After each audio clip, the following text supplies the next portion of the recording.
Hello everyone, welcome to Juvenile Gurukul in another episode of Christmas to Full Marks 40 Days of Board Prep Secrets. তো আজ আমরা কি discuss করব?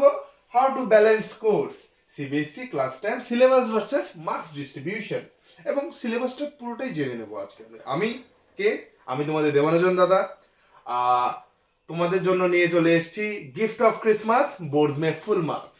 ঠিক আছে, তাহলে চলো আমরা শুরু করি। আমাদের একটি ইউনিট আছে, first unit chemical substances nature and behaviour, 25 marks এখান থেকে আসবে যা আসা। ঠিক আছে, নেক্সট আমাদের ফার্স্ট চ্যাপ্টার কি? Chemical reactions and equations. চলো তাহলে এটা আমরা একটু দেখে নিই সিলেবাসটাতে কি আছে। আমরা প্রথমেই জানি কি চেঞ্জেস কি হয়। এটা কি হয়? কেমিক্যাল হয়, আরটি হয় ফিজিক্যাল। এর মধ্যে এক্সাম্পল কি? টিয়ারিং অফ পেপারস, আমরা কাগজের টুকরো টুকরো করে ফেলি। আর কেমিক্যাল চেঞ্জেসে কি হতে পারে? রাস্টিং অফ আয়রন হতে পারে। এবং আমাদের যখন দুধ আমরা ফোটাতে বসি তখন যখন ছানা হয়ে যায় তখন সেটাও একটা কেমিক্যাল চেঞ্জ, কারেক্ট? তো এরকম ভাবে আমাদের কিছু কেমিক্যাল চেঞ্জেস আছে। এবার এই কেমিক্যাল চেঞ্জেস গুলোতে হয় কি? রিঅ্যাকশন ঘটে। কি ঘটে? রিঅ্যাকশন ঘটে। এবার রিঅ্যাকশন গুলোকে আমরা কিভাবে লিখতে পারি? কেমিক্যাল ইকুয়েশনের আকারে লিখতে পারি, রাইট? কেমিক্যাল ইকুয়েশনের আকারে লিখতে পারি। এবার কিভাবে লিখতে পারি? ওয়ার্ড ইকুয়েশনের আকারে লিখতে পারি, ফর্মুলা ইকুয়েশনের আকারে লিখতে পারি। ঠিক আছে, তো একটা এক্সাম্পল দেখি। কেমিক্যাল রিঅ্যাকশন এবং ইকুয়েশনের আকারে লিখতে পারি। এই ধরো Mg plus O2 gives us MgO। এবার দেখো এখানে কি হচ্ছে, এখানে কটা Mg আছে? একটা। এখানে কটা আছে? একটা। এখানে অক্সিজেন কটা আছে? অ্যাটম দুটো। এখানে কটা আছে? একটা। তাহলে কি আমাদের এটাকে ব্যালেন্স করতে হবে, কারেক্ট? হয়েছে? তো যদি ব্যালেন্স অবস্থায় না থাকে সেটাকে আমরা বলি স্কেলিটাল কেমিক্যাল ইকুয়েশন, আর যদি ব্যালেন্স থাকে তাহলে আমরা তাকে বলি ব্যালেন্স কেমিক্যাল ইকুয়েশন। তো ব্যালেন্স কেমিক্যাল ইকুয়েশন। এবার আমাদের এই চ্যাপ্টারের সবচেয়ে প্রধান কাজ হলো কিভাবে কেমিক্যাল ইকুয়েশনকে আমরা ব্যালেন্স করতে পারি, রাইট? তো এটা আমাদের একটা পার্ট গেল। এবার টাইপস অফ কেমিক্যাল রিঅ্যাকশনস কত ধরনের আছে। ঠিক আছে, প্রথমেই আমরা জানি কি কম্বিনেশন আছে, ডিকম্পোজিশন আছে। এটা কি A plus B gives us AB, এরকম ফর্মে। আর এখানে কি AB decomposes to form A plus B, এটাকে আবার সিনথেসিস রিঅ্যাকশন অনেকে বলে। ঠিক আছে, আমি একটু মুছে দিচ্ছি তাহলে তোমাদের জন্য ব্যাপারটা ক্লিয়ার হবে, রাইট? আর একটা আছে কি ডিসপ্লেসমেন্ট। তো ডিসপ্লেসমেন্ট রিঅ্যাকশন মূলত দু ধরনের হয়, single displacement, double displacement, right? তো আমরা এখানে এই ইকুয়েশন গুলো নিয়ে এবং রিঅ্যাকশন গুলো নিয়ে কাজ করব, রাইট? আর লাস্টে আমাদের কি অক্সিডেশন এন্ড রিডাকশন। অক্সিডেশন মানে কি? অক্সিজেন এডিশন বা হাইড্রোজেন রিমুভাল। রিডাকশন মানে কি? হাইড্রোজেন এডিশন বা অক্সিজেন রিমুভাল। অথবা অক্সিডেশন মানে কি? Electron loss. রিডাকশন মানে কি? Electron gain, correct?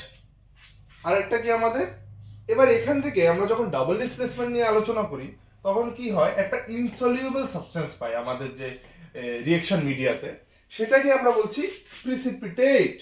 তো এই যে যেখানে প্রেসিপিটেট ফর্ম হচ্ছে সেটাকে আমরা বলি প্রেসিপিটেশন। এবার কি এন্ডোথার্মিক রিঅ্যাকশন এবং এক্সোথার্মিক রিঅ্যাকশন। এক্সোথার্মিক রিঅ্যাকশন কি? যেখানে হিট রিলিজ হয়। আর এন্ডোথার্মিক মানে কি? হিট অ্যাবজর্ব হয়। তো এটা আমরা এই রিঅ্যাকশন গুলো যখন পড়বো ওই রিঅ্যাকশন গুলোর সাথেই মিলিয়ে আমরা জিনিসগুলো পড়বো, কারেক্ট? চলো তোমরা এটা নোট করে নাও। চলো তোমরা নোট করে নিয়েছো তো? ঠিক আছে, তাহলে আমরা নেক্সট স্লাইডে যাই। আমাদের সেকেন্ড চ্যাপ্টারটা কি? সেকেন্ড চ্যাপ্টার হলো আমার অ্যাসিড বেস এন্ড সল্ট।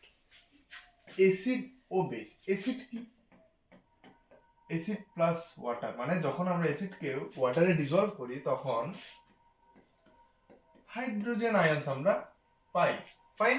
এবার হাইড্রোজেন আয়ন্সের সাথে যদি আমরা, কারণ ওইখানে মিডিয়াতে তো ওয়াটারও আছে, সেটা তার সাথে কম্বাইন করে করে দেয় কি H3O প্লাস আয়ন্স, মানে হাইড্রোনিয়াম আয়ন্স। এটা তোমাদের আছে, বা তোমরা এটা না জানলেও বা H প্লাস আয়ন্স যদি কখনো এসে পড়ে তাই জানিয়ে দিলাম। এবার সেম বেসকে যদি আমি ওয়াটারে ডিসলভ করি, OH মাইনাস আয়ন্স আমরা পাই, কারেক্ট? তো এটাই হলো আমাদের অ্যাসিড বেসেসের ওই যে ফার্নিশিং, মানে ডেফিনিশনটা in terms of furnishing of H plus and OH minus ions. এবার ইন্ডিকেটর দিয়ে আমরা অ্যাসিড বেসকে ইন্ডিকেট করতে পারি, চিনতে পারি অবভিয়াসলি। তার মধ্যে কি লিটমাস সবচেয়ে ফেমাস, এরপর আরো কি আছে, ফেনলফথলিন আছে, ন্যাচারালের মধ্যে আমার কি আছে, টারমারিক আছে। তো এই জিনিসগুলো আমাদের চ্যাপ্টার ওয়াইজ জানতে হবে। এবং কেমিক্যাল প্রপার্টিজ এর মধ্যে কি আছে, ধরো আমি অ্যাসিডের সাথে একটি মেটাল রিয়েক্ট করছে, তখন আমরা কি পাবো, একটি কার্বনেট কম্পাউন্ড রিয়েক্ট করছে, আবার বাইকার্বনেট কম্পাউন্ড রিয়েক্ট করছে, তখন কি হচ্ছে, এই সব জিনিসগুলো আমাদের এখান থেকে জানতে হবে। নেক্সট আমরা তার ইউজেস কি কি, অ্যাসিড দিয়ে তার ইউজ কি কি আমাদের সেগুলোও জানতে হবে, এক্সাম্পল জানতে হবে, এবং বেসেরও সেম ভাবে রিঅ্যাকশন গুলো জানতে হবে। এবার কথা হলো অ্যাসিড বেস রিয়েক্ট করলে কি হবে, অ্যাসিডের সাথে যদি বেস রিয়েক্ট করে তখন আমরা পাই সল্ট এবং ওয়াটার। এই সল্ট যে পেলাম তাকে নিয়ে আমাকে স্টাডি করতে হবে, ফাইন। এটাকে আমরা রিঅ্যাকশনটাকে বলি আমরা নিউট্রালাইজেশন রিঅ্যাকশন। এবার কথা হলো পিএইচ কি, পিএইচ হলো কি, আমার ধরো আমি এটা মুছি,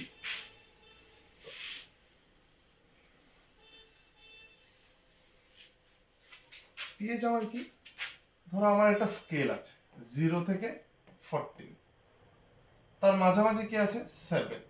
এই 7 কে আমি যদি বলি নিউট্রাল, আমি যদি 7 থেকে পেছনে আসি তাহলে অ্যাসিডিক নেচার শো করে, আর 7 থেকে যদি সামনে যাই সেই দিকে বেসিক নেচার শো করে, কারেক্ট? আর নিউট্রাল কে আমার ওয়াটার, যদিও ভেরি করে প্র্যাকটিক্যাল কেসেসে, কিন্তু 7 আমরা নিউট্রাল ধরি কাকে, ওয়াটারকে, ফাইন। এবং পিএইচ এর যে ডেফিনেশন সেটা হলো মাইনাস লগ H প্লাস আয়নের কনসেন্ট্রেশন, কিন্তু এটা আমাদের লাগবে না, ভুলে যাও, ফাইন, রাইট? এই লগারিদমিক ডেফিনেশনটা আমাদের চাই না। এবার এই importance of pH in everyday life আমাদের জানতে হবে।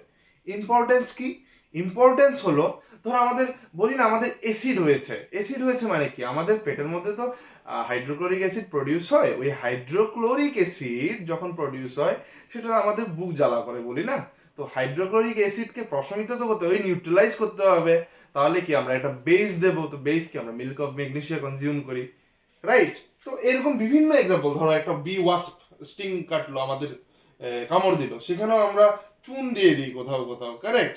তো ওই জিনিসগুলো আমরা প্র্যাকটিক্যাল ইউজেসের মধ্যে পড়বো। নেক্সট হলো আমাদের প্রিপারেশন, স্পেসিফিক কিছু জিনিস ব্রাইন বা সোডিয়াম ক্লোরাইডের সলিউশন থেকে হয়, তাই আমরা সোডিয়াম ক্লোরাইড ডেরিভেটিভও বলি, sodium hydroxide, bleaching powder, baking soda, washing soda, এটা আমাদের পড়তে হবে এই চারটে। আর বাইরে আমাদের কি প্লাস্টার অফ প্যারিস পড়তে হবে, এটা জিপসাম থেকে আমরা তার প্রিপারেশনটা দেখতে পারি, ফাইন। নেক্সট চ্যাপ্টারে চলে যাই, metals and non metals, properties of metals and non metals দিয়ে শুরু করব আমরা। মেটাল কাকে বলে, নন মেটাল কাকে বলে, এই জিনিসগুলো নিয়ে আমরা স্টাডি করব। তো তার মধ্যে কি কি প্রপার্টিজ আছে, ফিজিক্যাল প্রপার্টিজ আছে, তো ফিজিক্যালটা যেরকম ডাক্টিলিটি, মেলিয়েবিলিটি, সোনোরসিটি, এই জিনিসগুলো নিয়ে আমরা ডিসকাস করব অল্প করে।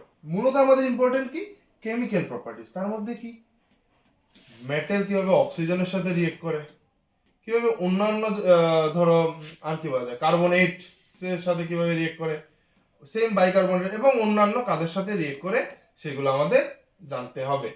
এরপর বেসিসের ক্ষেত্রে আমাদের কিছু রিঅ্যাকশন জানতে হবে। এবার কথা হলো, সরি বেস না, নন মেটালের ক্ষেত্রে আমাদের জানতে হবে।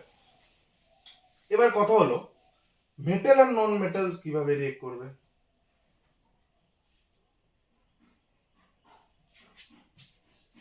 মেটাল আর নন মেটাল, এবার এটা জানার জন্য আমাদের প্রথমে জানতে হবে formation and properties of ionic compound. ধরি আমরা সোডিয়াম, এটা কি একটা মেটাল, ফাইন। ক্লোরিন, এটা কি আমার একটা নন মেটাল। এবার সোডিয়াম কি করে, একটা ইলেকট্রন তার আউটার মোস্ট শেলে আছে, ফাইন। কিন্তু ক্লোরিনের কি হয়, 7টা ইলেকট্রন আছে আউটার মোস্ট শেলে। তো কি করে, এরও অক্টেট কমপ্লিট নাই, এরও অক্টেট কমপ্লিট নাই। এ যদি একটা ইলেকট্রন দিয়ে দেয়, এর 8টা হয়ে যাবে, এর একটা শেল কমে যাবে এবং সেও একটা অক্টেট কমপ্লিট করবে। তো যেখানে ইলেকট্রনিক যেই অ্যাট্রাকশন হচ্ছে, সেই জিনিসটাকে আমরা বলি আয়নিক কম্পাউন্ড। NaCl ফর্ম করবে, Na plus Cl first forms Na plus plus Cl minus, এবং সেখান থেকে আমরা পাই NaCl, এবং তার প্রপার্টিজ সম্বন্ধে জানতে হবে। এবার কথা হলো কে কখন রিয়েক্ট করবে, এই জিনিসটা আমাদের বুঝতে হবে, ফাইন। এটা বুঝতে গেলে আমাদের বুঝতে হবে রিঅ্যাক্টিভিটি সিরিজ। রিঅ্যাক্টিভিটি সিরিজ কি, এখন পটাশিয়াম যতটা ভিগারাসলি, বা ধরো সোডিয়াম যতটা ভিগারাসলি রিয়েক্ট করে, আমাদের গোল্ড, সিলভার কি এত ভিগারাসলি রিয়েক্ট করে? করে না। সোডিয়ামকে তাই আমাদের কিসে রাখতে হয়, কেরোসিনে রাখতে হয়, কেরোসিনে রাখতে হয়, ঠিক। তো কেরোসিনে যদি রাখতে হয়, এর মানে কি, এর রিঅ্যাক্টিভিটি অনেক বেশি। তো এরকম যদি আমরা সাজাই এনসিইআরটি বই অনুসারে, প্রথমেই থাকছে আমার পটাশিয়াম, তারপর সোডিয়াম, তারপরে নিচের দিকে থাকছে Ag, শেষে বোধহয় থাকছে Au, ঠিক আছে। এটা আমাদের মুখস্থ তোমাদের করতে হবে, কারেক্ট। এটা কি হায়ার রিঅ্যাক্টিভ, এটা কি লিস্ট রিঅ্যাক্টিভ, মাঝে যারা থাকবে মিডিয়াম রিঅ্যাক্টিভ, এবং এখান থেকে আমরা চলে যাব বেসিক মেটালার্জিক্যাল প্রসেসগুলোতে। এই যে রিঅ্যাক্টিভিটি সিরিজটা আমরা দেখলাম, রিঅ্যাক্টিভিটি সিরিজ অনুসারে তাকে আমরা ভাগ করতে পারি কিভাবে আমাদের মেটাল। এবার মেটাল আমি পেয়ে গেলাম তাই তো হলো না, মেটালকে আমাদের অ্যাকচুয়ালি মেটাল আমরা বুঝলাম, এবার মেটালকে আমাদের এক্সট্রাক্ট করতে হবে। এই এক্সট্রাকশন প্রসেসটা ডিপেন্ড করে পুরোটা রিঅ্যাক্টিভিটি সিরিজের উপর, সেটা আমরা দেখবো বেসিক মেটালার্জিক্যাল প্রসেসে। এবার মেটালার্জিক্যাল প্রসেসে খালি মেটাল এক্সট্রাকশন করেই তো হলো না, তাকে তো মানে পিউরিফাইড ফর্মে আমাদের রাখা উচিত, ঠিক নাকি? কারণ আমাদের ইউজ তো করতে হবে। এবার কখনো কখনো হয় কি, ধরো আয়রনকে আমরা রাখলাম, তার মধ্যে রাস্টিং হয়ে যায়, অর্থাৎ কি কোরোশন হয়। তো সেটা তো আমাদের হতে দেওয়া চলবে না, রাইট? তো সেটার জন্য আমাদের কোরোশন নিয়ে পড়তে হবে, এবং ইটস প্রিভেনশন, কিভাবে অ্যালোয়িং, গ্যালভানাইজেশন এবং বিভিন্ন মেথডে আমরা তাকে প্রিভেন্ট করতে পারবো। যেরকম কপারে গ্রিন আস্তরণ পড়ে, সিলভারে ব্ল্যাক আস্তরণ পড়ে, ওই জিনিসগুলো নিয়ে আমরা একটু পড়াশোনা করবো, right? Next, carbon and its compounds, the most important chapter আমার কাছে মনে হয়, কেননা কি এখান থেকে 5 নম্বরের একটা প্রশ্ন আমরা প্রত্যেকবার পাচ্ছি।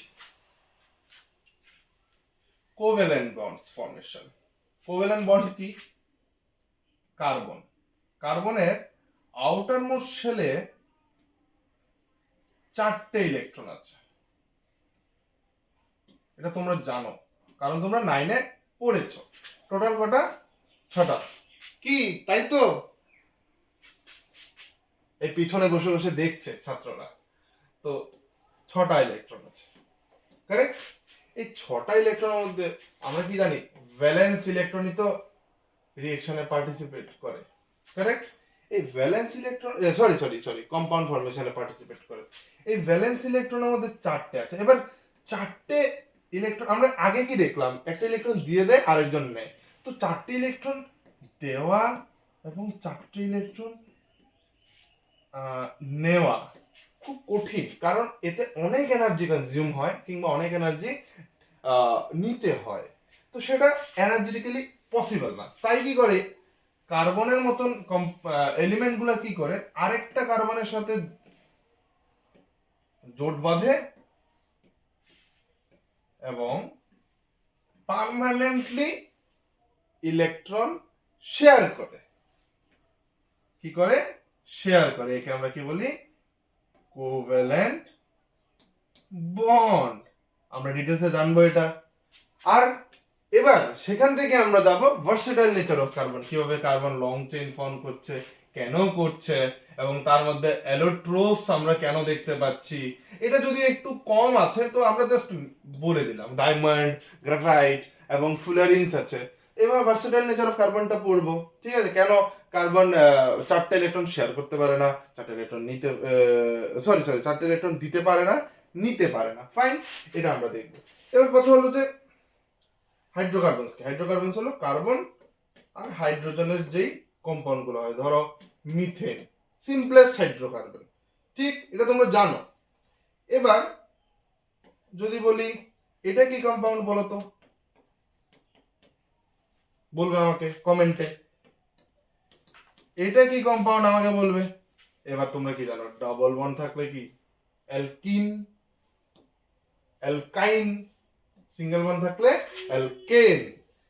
এখন দেখো এটা যদি একটা ভেঙে যায়, দুটো হাইড্রোজেন দুদিকে নিয়ে নেয়, তাহলে কি CH3CH3 মানে ইথেন ফর্ম করবে। তো সেখানে কি বন্ড ফর্মেশনের প্রবাবিলিটি আছে। তো এরা কি আনস্যাচুরেটেড হাইড্রোকার্বন, আর এর তো আর কোনো জায়গায় নাই হাইড্রোজেন নেওয়ার বা বন্ড ফর্মেশন, বন্ড ভেঙে আবার আরেকটা কিছু আসার। তো সেটাকে আমরা বলছি স্যাচুরেটেড হাইড্রোকার্বন। এবং হোমোলোগাস সিরিজ কি, এটা একটু ভালো করে বোঝা দরকার, আমরা বুঝবো।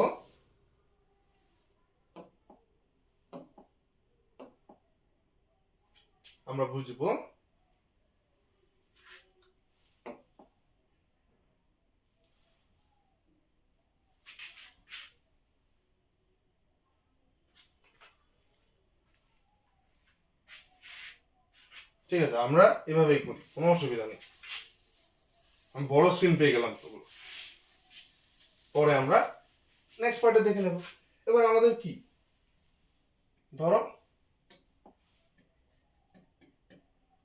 CH4 মিথেন, এবার যদি CH2 অ্যাড করি, এখানে আমরা কি পাবো, CH3CH3 অর্থাৎ ইথেন।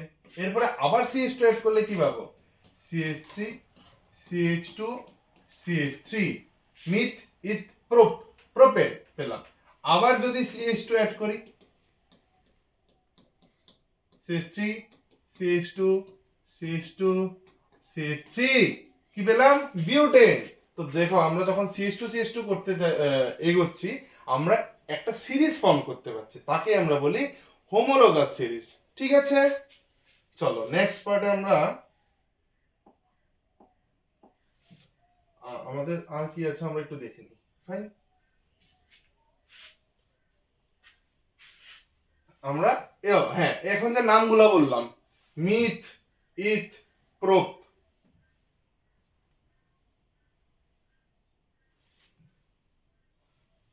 বিউট, তারপরে কি পেন্টেন মানে পেন্ট। তো এই নোমেনক্লেচারটা আমাদের দেখতে লাগবে। অ্যালকিন বললাম,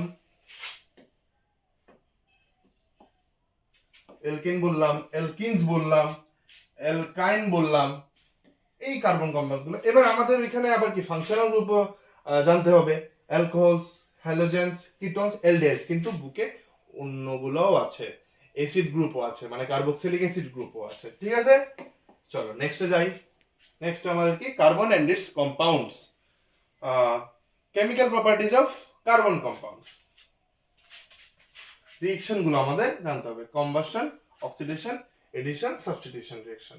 আর কি জানতে হবে, দুটো কম্পাউন্ডের প্রপার্টিজ এন্ড ইউজ। ইথানলের কি ফর্মুলা কি C2H5OH, আর এথানোয়িক অ্যাসিডের ফর্মুলা কি CH3COOH, এটা আমার ইথানোয়িক অ্যাসিড। এবার এদের মধ্যে রিঅ্যাকশন কি হয় সেটা আমাদের জানতে হবে। সোপস এন্ড ডিটারজেন্টস আমাদের লাস্ট। এখানে আমাদের জানতে হবে একটা কম্পাউন্ডে কিভাবে পোলার পার্ট, নন পোলার পার্ট হচ্ছে এবং মিসিলি ফর্মেশন কিভাবে হচ্ছে সেটাও আমরা জানবো। কারেক্ট, এটা আমাদের ইম্পর্টেন্ট পরীক্ষার জন্য। তাহলে হয়ে গেল আমার ডিসকাশন। এবার কথা কি, মার্কস ডিস্ট্রিবিউশন আমরা দেখব। কি কি আছে আমাদের question, very short answer type, short answer type, case base study, long answer. Short অ্যান্সারে দুটো পার্ট থাকে, 1 2। 1টা কি 2 মার্কসের কোশ্চেন আর 2টা কি 3 মার্কসের কোশ্চেন। এবার ভেরি শর্ট অ্যান্সারে এমসিকিউ আসতে পারে, অ্যাসারশন রিজনিং আসতে পারে, ক্লাসিফিকেশন আসতে পারে, ম্যাচিং আসতে পারে। চয়েস কি আমরা পাচ্ছি না। কত নম্বরের কোশ্চেন আসছে?